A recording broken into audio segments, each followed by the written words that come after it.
Thank you. We need to give that lady a name. You know how we have Siri, the Zoom lady, whoever she is. Zoomette, how's that?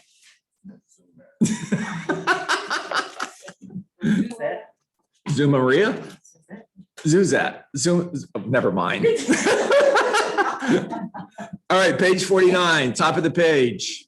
First of all, I love the quote. I don't read a lot of quotes when I'm teaching, but this one I like. This is from Jonathan Winters. Again, for anybody younger than 40, just Google it. If your ship doesn't come in, swim out to it. Again, my teacher's sitting next to me won't stop talking, so hold on just a second. Hello, behave yourself.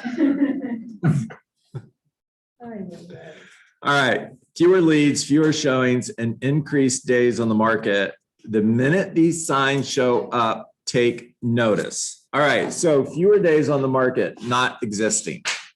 In other words, that's not a reality in our market. There is still a lack of inventory. We still have less than 30-day supply of inventory. The market is still hot from a perspective of days on market. However, there are fewer buyers. There are fewer sales. It's a fact, at least in July versus the last 3 months of the second quarter. Early indications going into the third quarter of 2021 is less, fewer deals. Now, don't panic. This is actually a good thing. And before we finish today, you'll know exactly why it's a good thing, and you'll have the solution so you're ready to go. Don't ignore them. Don't wait to act. Super important. Don't wait to act.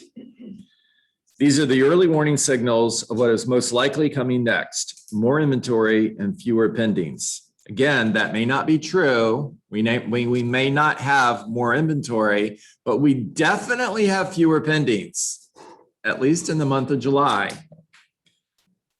This is the sequence of a shift. Demand slows down, supply builds up. What felt, and I'm skipping a couple lines down if anybody's following me in the book. Well, what felt like an unlimited supply of buyers and sellers suddenly feels very limited. Abundance quickly shifts to scarcity. Now that is a fact in our market today. Abundance shifts to scarcity. But just because the market has moved from more to less doesn't necessarily mean you have to. As leads become fewer, you must recognize the situation and make a more concerted effort to generate them. You must be more rigorous and resolute in your lead generation than ever before, and more so than anyone else. In other words, this is a competition. You have to outwork your competition. The key to survive in a shift, the key to thrive in a shift is simply outwork your competition. This is one of the reasons why the cream rises to the top. Okay. In 2008, Gary Keller quote, don't get mad at me, it's not my quote, it's Gary Keller's. Shifts expose the frauds. Now, what he meant by that is when the market shifts, when there's fewer deals being done, the real estate agents who were succeeding because of the market and not because of anything they were doing, simply because of the market,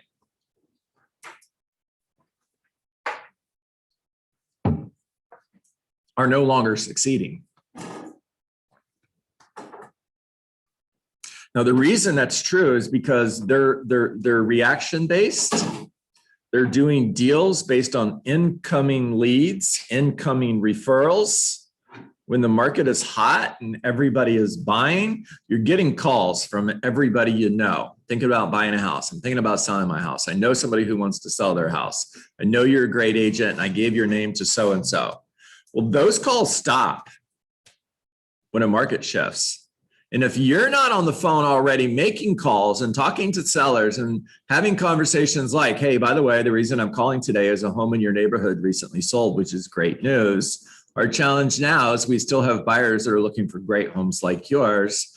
And I was just curious, who do you know that might be thinking of selling their home in the next 6 months? If you're not having conversations like that already,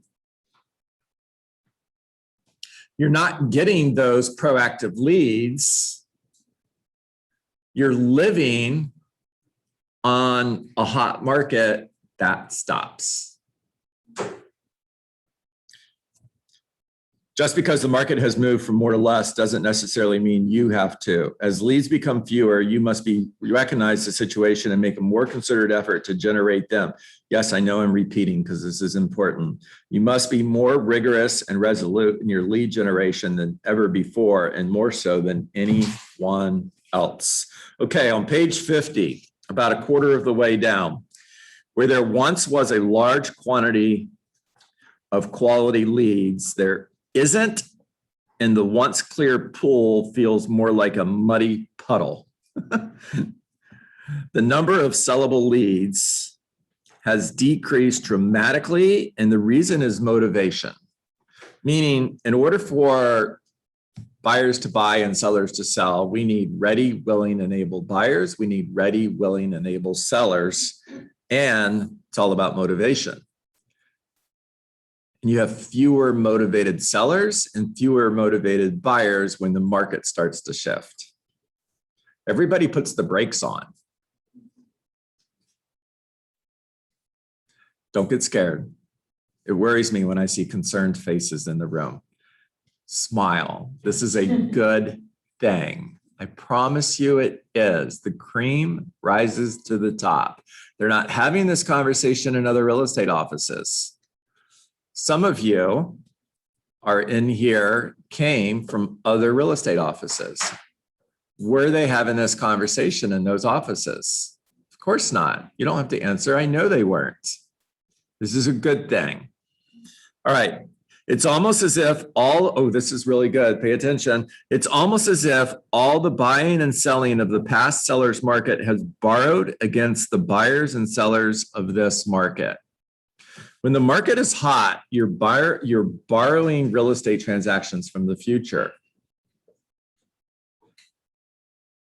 Meaning there could be people who sold their home or bought a home that weren't planning on buying or selling for another 6 months or a year, but they went ahead and bought or they sold because they were taking advantage of the market. Well, when that happens, it's stealing deals from the future, which means it's got to balance eventually. It has to. All right, middle of the page. Motives have narrowed significantly and fewer people pass the clear-cut motivation test of being able, ready, and willing. Fewer buyers can afford to, have the desire to, or are prepared to buy now at market prices. A market shift simply causes a smaller number of buyers and sellers to have the ability, readiness, or willingness to be involved in a real estate transaction at this moment. And this creates the difficulty you face. You can aid somebody in finding their motivation. However, you cannot motivate someone to buy or sell. People will never change their mind. They will make a new decision based on new information. Bottom of the page. And since you can't actually motivate people, your only choice will be to find more of them. If you can't motivate somebody to buy a home or sell a home, well, then your job is simply to find more people who are motivated to buy and sell. Look at it like this. In our market, if there's 2,000 homes being sold every month, and it's just a number, guys. I mean, I'm plucking a number from the air. If the market shifted by 25%, if there were 25% fewer deals being done, and that's a big number, by the way, it is. I promise you, when you see the LOR numbers for LOR, language of real estate, when you see the LOR numbers for July, what you're going to see June over July is you're going to see a decrease in the number of homes that sold, and it's probably going to be 5%, right? So 25% is a huge number. And if there are 2,000 homes being sold every month, Lucas, and the market did drop by 25%, well, then now there's 1,500 homes being sold. Does anybody in the room have a goal of selling more than 1,500 homes a month? Put your hand down.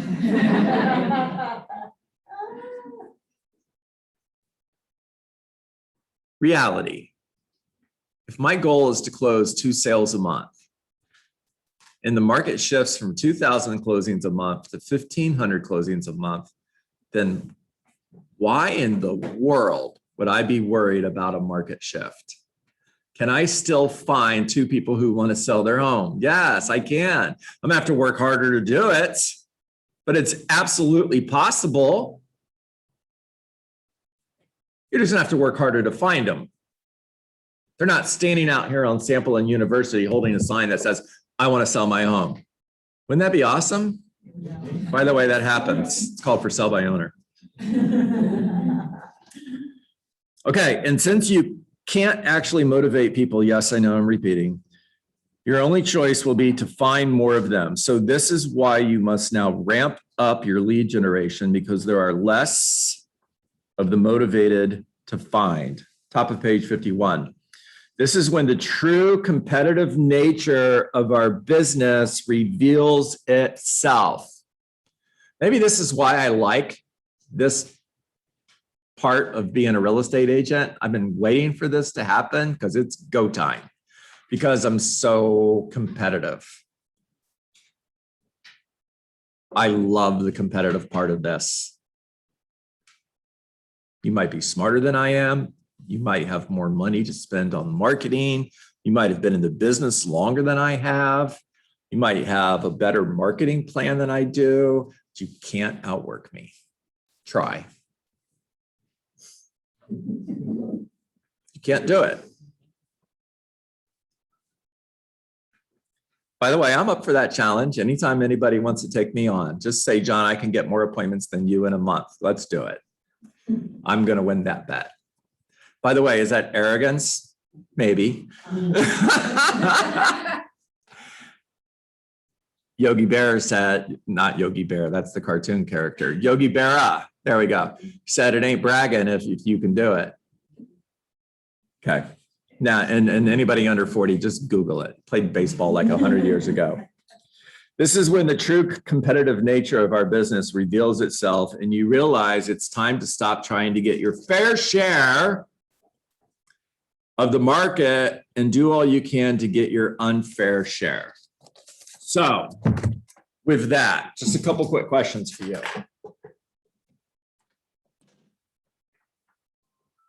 Hello. That was an enthusiastic ring ring. All right.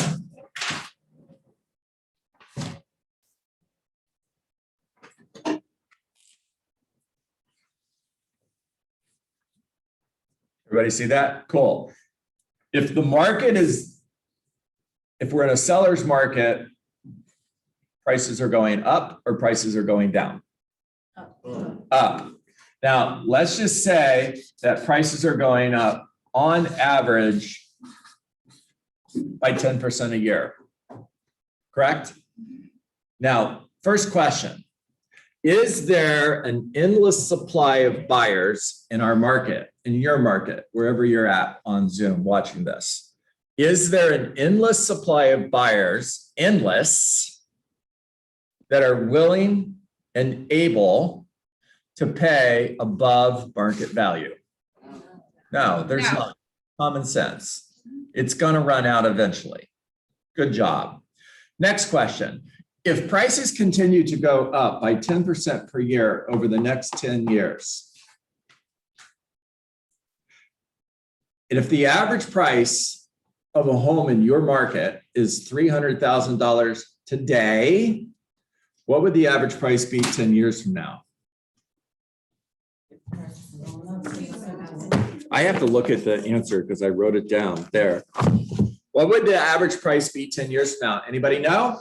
330. $778,000. $778,000. Now, I want you to just stop for a moment and ask yourself, can the market you work sustain an average price of $778,000? The answer is no, unless you're in San Diego or Los Angeles or New York, and then the math is different because the average price isn't 300,000 today, it's 3 million today. Now, 10 years from now, what is it going to be? I don't know, more. So it's just common sense that the economy will not allow a housing market to continue to boom. It won't. It has to stop. What would happen to first-time home buyers? Are they buying homes? No. What would the cost of rent be? It would be ridiculous. We'd have more people living in the street than living in homes. Good news, it ain't ever gonna happen. The market always corrects, always. What goes up must come down. Now, the good news over time is if you track back to when we first started tracking home values, over time, the values go up. They don't go up at 10% a year. They don't. However, they go up. Real estate is always a good investment. Thank you for that, Brian. Say it out loud. 3%. 3%. There it is. Thank you, Brian. Which means we're way above market value right now. The values of real estate in South Florida, I'll speak to South Florida because that's where I'm at, and that's where most of you are, have been going up since 2012. 9 years. And they've been going up at more than 3% a year. Now, part of that was a correction from the market values going down between 2007 and 2012, but we passed that break-even point long ago. And now we're way above that 3% average appreciation line again, which means we're overvalued. The market has to correct. Okay, give me some ahas. If you're on Zoom, put your hand up because there's a lot of you. Hit that little digital hand. Here, let me teach you how to do that. There's a button called reactions. Looks like a bomb with a smiley face. Hit that button and there's a thing, at the bottom it says raise hand. If you just hit your little hand thing, it looks like you're high-fiving somebody and it goes away. And you're gonna think, John took my hand down. No, I didn't. You didn't hit raise hand. Dan Lu, am I pronouncing your name correctly? You're on mute and I don't have a picture. Yeah, it's just Dan. Dan, hi. Hey, sorry. I didn't mean to do that. Oh, Dan. Put Okay, it down. how you threw me off. Yeah. I don't know why it is that on there. All right, so I'll teach you how to change that too. You go up to your little picture and you hit the 3 little dots and it'll allow you to change your username. How's that? All right. Yeah. No more nickname. Talk to me. That's it. That was it. No more nickname? Yeah. Got it. I missed that aha. Where was that? We're all hanging at the edge of our seat. Okay. Thank you, Dan. I saw a hand in the room. And Vicky has her hand up on Zoom. Vicky, talk to us. Good morning, everyone. So I love the if your ship doesn't come in, swim out to it. That is fire. And the reason that I love that is because it just shows you have to be so fierce and outwork, like you said, your competition. That's it. Good job. Stay in Love your it. lane, right? Stay in your lane. Love it, Don't worry Vicky. about anyone else. Good job, Vicky. All right, yeah, Jonathan. I like when you said when the market is hot, you're borrowing leads from the future. Hmm. Because just the other day you mentioned how your target, the people that you should be prospect targeting should be home buyers from 2014 and before. So just sticking to that principle, next year there's going to be a lot more people that just bought their home. If there's a lot of people buying now. There you go. Yeah. So can I say that a different way? Yes. Find people who are going to buy and sell in 2022 and help them make a new decision. We make new decisions based on new information. Now, your job is to ask enough questions in order to help them self-discover new information so they can make a new decision. Did I do okay, Jonathan? Okay, cool. Diane. Being here and really getting the information, the gems, the conversations are going to be different. And the conversations, including, what to say over the phone and understanding the market, are going to be different. And so being prepared for those conversations goes a longer way than just waiting for, being reactive, which is what, we've been doing. Yep. I agree. In the chat, so the question is, if we're lead generating 2 hours a day and one appointment, whichever comes last, in a seller's market, what's the rule when the market starts to shift? Double down on everything. Double down on the amount of time you're spending in lead generation, double down on your standards. Tony DeCello, love that ring. Tony DeCello, one of my favorite coaches, would just tell you, here, I'll make it simple. Lead generate 8 hours a day. You want to be successful? There you go. There it is. What's the one thing? Focus question. What's the one thing that I can do such that by doing it, everything else becomes easier or unnecessary? From Gary Keller's book, The One Thing, right? Here's your answer. Lead generate 8 hours a day. There it is. And you will be massively successful. Now, is that easy? No, it's not. However, will it work? 100% it will. I promise you, do nothing but circle prospecting 8 hours a day, and you will be successful. You will absolutely be successful. Go knock on doors 8 hours a day. Not only will you be successful, you'll lose a lot of weight. You have a nice tan. Vicki, I don't know if your hand is still up or if you put it back down. Here, Put tech it down lesson. and then I put it back up.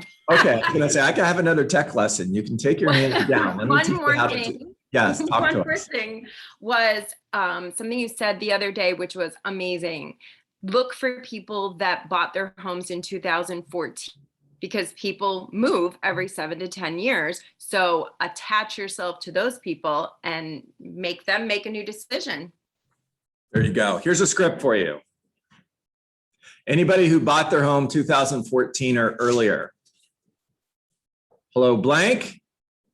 This is blank with Keller Williams Realty. Did you know that you should be selling your home right now? I'm joking, but yeah, find a different variation of that. 100%. Will it work? Maybe. Will it work if you don't do it? No. Clarissa.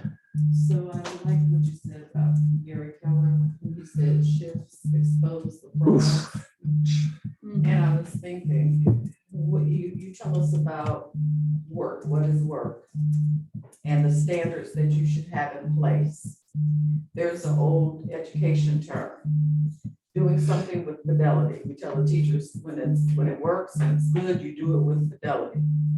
Are your standards being done with fidelity? Because in a shift, if If you're not doing it, you will be exposed. You will be exposed. There you go. All right, great call, everybody. I've got 9:35. It's time to get to work. What is work? I'm gonna have to learn a new ending to this call because we're gonna change the standards here, but here goes. All right, so what's work? Work is as many conversations as it takes you in order to schedule at least one appointment a day. Now, minimum standard, minimum. I would change that to 2 appointments a day, or Brian said in the chat, 3 appointments a day. I'm good with that. Whatever the number is for you, it's your standard. So lead generate to the number of conversations you need to have in order to schedule at least 1 appointment, 2 appointments, or 3 appointments per day. Make care calls, not sale calls. Always lead with gratitude. Thank you for taking my call. I appreciate you. Bring value to every single conversation. Focus on getting an appointment, getting a referral, adding somebody to your database, or building a relationship with every single conversation. Find somebody today that is thinking of selling their home, whether it's next week, 30 days from now, 6 months from now, or a year from now, doesn't matter, because you need leads and you need listings a year from now. Meet with somebody every day who's thinking of selling their home, and then follow up with them forever. You will follow up with at least 250 people if you meet with one person every single day for the next 12 months. And because you follow up forever, you're creating emotional proximity, which simply means that they're going to hire the person who's closest to them when they get serious about selling their home. Remember to reject rejection. No is not a word that lives in your vocabulary. No simply means not yet. People will never change their mind, but what they will do is make a new decision based on new information. And when you follow up forever, you're giving them an opportunity to make a new decision. And Clarissa, when they make that new decision, it will be to Hire me. hire me. There we go. Awesome job, everybody. All right, I'm gonna stop live stream. And